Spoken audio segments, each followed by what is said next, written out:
नमस्कार दोस्तों, स्वागत है आप सभी का हमारे चैनल स्टडी पॉइंट पर। तो बच्चों, आज हम करेंगे हिंदी का एक चैप्टर जिसका नाम है संज्ञा। तो चलिए शुरू करते हैं बिना किसी देरी के। सबसे पहले तो बच्चों, संज्ञा होती क्या है ये देखते हैं पहले।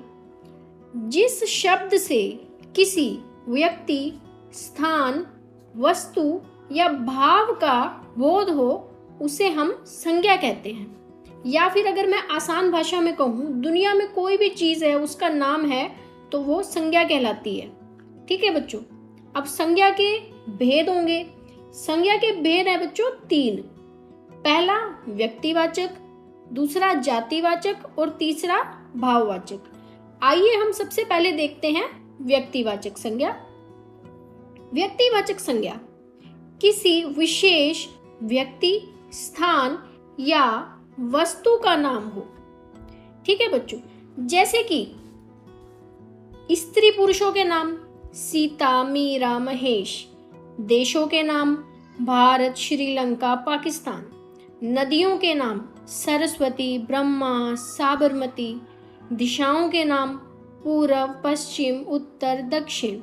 महासागरों के नाम प्रशांत महासागर, हिंद महासागर। शहरों के नाम हो गए बम्बई, कलकत्ता। पर्वतों के नाम हिमालय, अरावली। पुस्तकों के नाम महाभारत, रामायण। दिनों के नाम रविवार, सोमवार। महीनों के नाम जनवरी, फरवरी। इन सभी को बच्चों हम व्यक्तिवाचक संज्ञा में लिखते हैं। आइए अब हम देखते हैं हमारी अगली संज्ञा जो कि है जातिवाचक संज्ञा। जातिवाचक संज्ञा में एक ही प्रकार के विभिन्न व्यक्तियों, स्थानों या वस्तुओं के नाम हो। जैसे कि मैं इसका एक एग्जाम्पल देती हूँ बच्चों आपको। अगर मैं बोलूं मोबाइल फोन,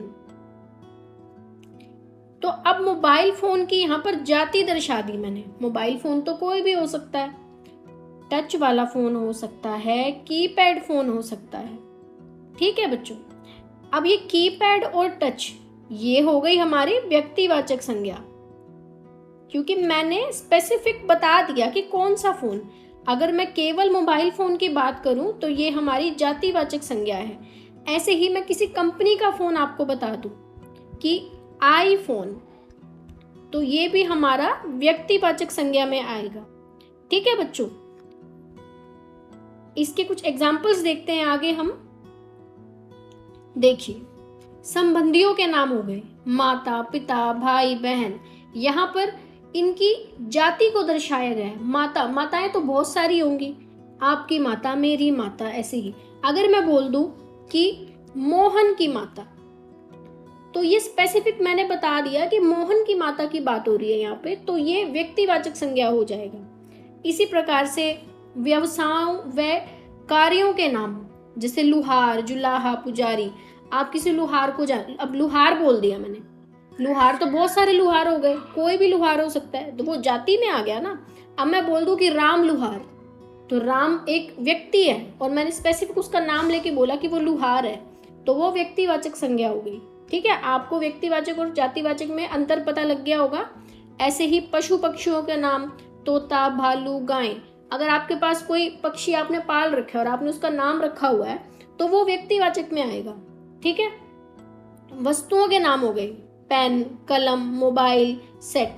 अब मोबाइल अभी मैंने आपको बताया था, और अगर मैं बोल दूं कि मेरा मोबाइल, मेरा नाम अंजलि है, तो मैं बोल दूं अंजलि का मोबाइल। ठीक है, तो वो व्यक्तिवाचक संज्ञा हो गया। अगर खाली मोबाइल बोलूं तो वो जातिवाचक संज्ञा हो गया। उम्मीद करती हूँ आपको बहुत अच्छे से समझ आ गया होगा। अब एक बात आप इसमें नोट कीजिएगा, जब किसी जातिवाचक संज्ञा का प्रयोग व्यक्ति विशेष के लिए किया जाता है तब वह व्यक्तिवाचक संज्ञा मानी जाती है। अब मैं इसको आसान भाषा में आपको समझाती हूँ। जैसे कि नेताजी शब्द का प्रयोग सुभाष चंद्र बोस के लिए किया गया। ये तो आप सभी को ही पता है, जो सुभाष चंद्र बोस जी थे उनको नेताजी के नाम से भी बुलाया जाता था। ठीक है। अगर आपके पास क्वेश्चन आ जाता है, उदाहरण के तौर पे मैं आपको बताऊं कि देश की आजादी में नेताजी की भूमिका को भुलाया नहीं जा सकता।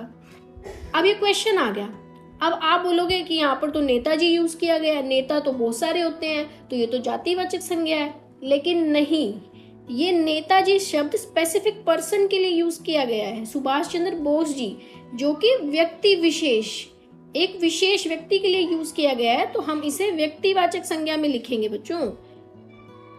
अगर ऐसा कोई क्वेश्चन आए तो आप व्यक्तिवाचक पर टिक करना, अगर आप जातिवाचक पर टिक करोगे तो आपका गलत हो जाएगा, ठीक है। इसके बाद हम देखते हैं जातिवाचक संज्ञा के भेद। जातिवाचक संज्ञा के दो भेद होते हैं बच्चों, द्रव्यवाचक और समुदायवाचक। आइए इन्हें भी देखते हैं। अगर आपको वीडियो पसंद आ रही हो बच्चों तो वीडियो को लाइक करें, अपने दोस्तों के साथ शेयर करें और चैनल को सब्सक्राइब करना ना भूलें बच्चों। बढ़ते हैं आगे। द्रव्यवाचक संज्ञा किसी पदार्थ, वस्तु, तरल या ऐसी चीज को दर्शाती है जिसे गिना नहीं जा सकता, केवल मापा या तोला जा सकता है। अब जैसे कि बच्चों जल, अब हम इसे गिन नहीं सकते, सिर्फ माप सकते हैं लीटर में।